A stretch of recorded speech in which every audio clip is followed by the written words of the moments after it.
Hey guys, welcome to Secrets of the Masters, and thank you for watching this video today. So I want to talk a little bit about, before we jump into the video, about time. So we have a limited amount of time on this planet.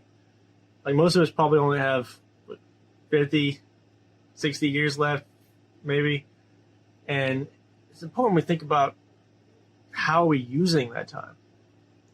So there's this concept called memento mori. It's about the knowledge. It's about remembering death, remembering that we will die. It's about mortality. And how are you using that time? What are you doing in your spare time? I mean, we have to work, we have to do things to make a living. And I'm always trying to set up my life to where I don't have to work as much and I can do more of what I want, be more creative. But depending on how much free time you have, we have different options on what we can do with it. And how we use that time can make a difference to our family, to our legacy, and to what kind of mark you want to leave on the world. So as you go in this video, remember to watch it all the way through so it can dig into your subconscious and stick there. So you can start implementing it without you even realizing it in your life. It's kind of like an affirmation. You say a certain phrase that sticks in your mind, and you start to actually embody it after a certain amount of time. This is what these videos are in a way. They're a type of motivational affirmation. So I want you to do that and think about memento mori. Think about what you want people to write on your gravestone. All right. It's kind of dark, but in a way it's not. It kind of motivates you to stay focused on what's important in your life. So that's it for today. Be sure to like and subscribe. And I'm going to let you jump into the video now. Thanks, guys. What do you do when the thing that you didn't ask for happens in your life in the shifting seasons? Everybody know what to do when everything goes right. Everybody know to show up and give everything they got when the sun shines. Everybody, when they get what they want, they're going to come and they're going to be great. You can find yourself stressed out.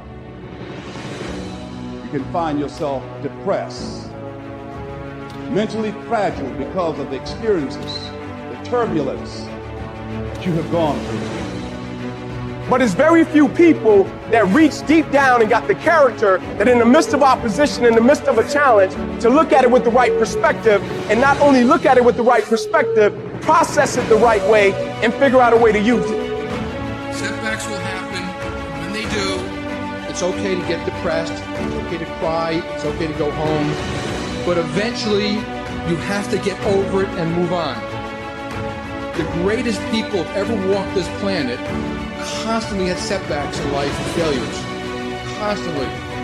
What is it that will make it worth it for you? When you want to give up and things are working against you, to face the rejections, what is it that will make it worth it for you? To brainstorm and not be intimidated and say, I can do this. What is it that will make it worth it for you to know your vitamin, that you become empowered by it? What is it that will make it worth it for you to raise the bar on yourself and say, I've got some more stuff in me, when you want to keep driving past the office because of the stress? What is it that will help you get back up again? And most people stop at failure. We've all failed at things. It's the most powerful tool you can use, but it all depends on how you use it. Some of us choose to stay down, but it's that motherfucker who constantly gets up as fast as they can. Those are the motherfuckers that make it in life. There is a blessing in everything. Behind every moment of adversity in your life, there is a blessing and a lesson. Every moment of adversity has those two things. Pain always leaves a gift. Always. All you do is you fall down, get back up again, fall down, get back up again, fall down, get back up again. That's how you win. The depth of your struggle will determine the height of your success. You've got to activate the thinker in you. Don't allow your emotions to control you. We are emotional, but you want to begin to discipline your emotion. If you don't discipline and contain your emotions, they will use you. You want to monitor your inner conversations, the things that you say to yourself. You want to watch them, and in watching them, you want to take charge. You're supposed to react. You're supposed to respond. You're supposed to be down for a quick minute, but you get back up. You don't stop. Oh, you really don't feel like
it. You really don't need to do it. Forget all that. That's that inner conversation. Oh, you don't need to worry about trying to go into your own business. Forget that. You can't do that. What if you lose everything you've got? That inner conversation that stopped you from doing the things you want to do less, don't do that. Forget all that. And then I said, shut up. You'll get scared sometimes. Your mind will go blank on you. You've got to learn to stand up to yourself inside yourself and short circuit, override that conversation that's always going on. 85% of what that conversation will tell you is negative. It will tell you you're tired when you really are not tired. It will tell you you can't do it. It will fill you with fear. So you've got to watch that conversation. And when you find it going on, you've got to stand up to it and say, I'm going to do this anyhow. I'm afraid, but I'm afraid not to do it. And I'm not going to let you stop me. You keep standing. No matter how rough the sea, you keep standing. No matter what, you don't give up. You got to stand up inside yourself sometimes and say, shut up. Some people you will allow to unnerve you. You can't do this. You don't have everything it takes. Shut up. I have got to do it. That's why you've got to learn to make a conscious, deliberate, determined effort to stand up inside yourself, working on yourself, watching that inner dialogue. It will determine the quality of your life. The biggest challenge that you will have in life is you. There's no enemy within. The enemy outside can do us no harm. You've got to sell yourself every day on your abilities, on what you're doing, on the goal that you want to reach. You're bombarded with negative stuff every day that beats you down, and you will find yourself unconsciously engaged in self-destructive behavior. If you don't program yourself, life will program you. It takes a lot of guts to pick yourself up when you experience setbacks and people don't see the vision. And you might lose your job. It takes a lot of guts. You don't have nothing but lint in the corner of your pocket. You're out here talking about living your...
at you and they're doubting you.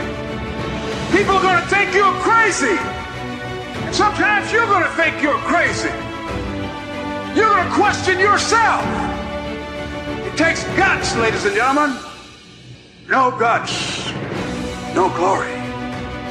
Most people, when they hear no or they're rejected, it takes their power away. And they become discouraged. They lose their spirit. They lose their energy. They stop. No.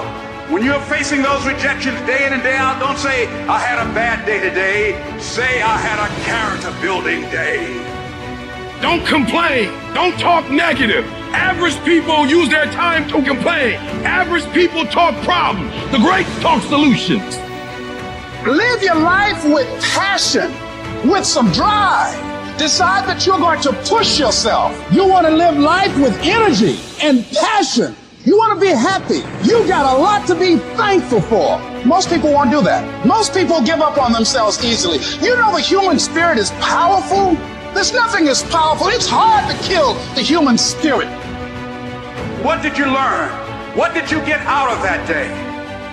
When you get knocked down, and you're going to get knocked down, when you run into some roadblocks and you're going to run into them, when you have some setbacks, you can always be able to bring yourself back in, knowing if someone has done it, it's possible that I can do it. You've got to be willing to face rejection and no again and again and again, defeat again and again and again, and every time life knocks you down, you jump up and say, it's not over until I win.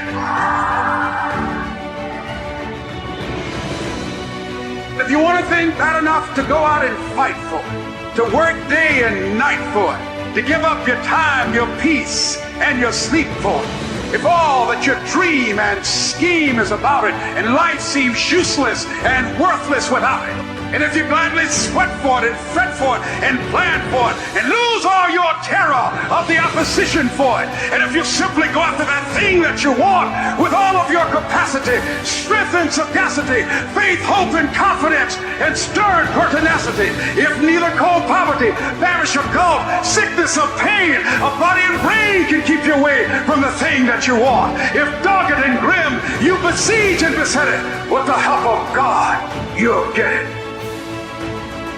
You gotta get this beast mode. Everything about you has to say, I ain't playing. If it's to have, I'm gonna get it. And I ain't leaving none of it behind. It's mine. Beast mode.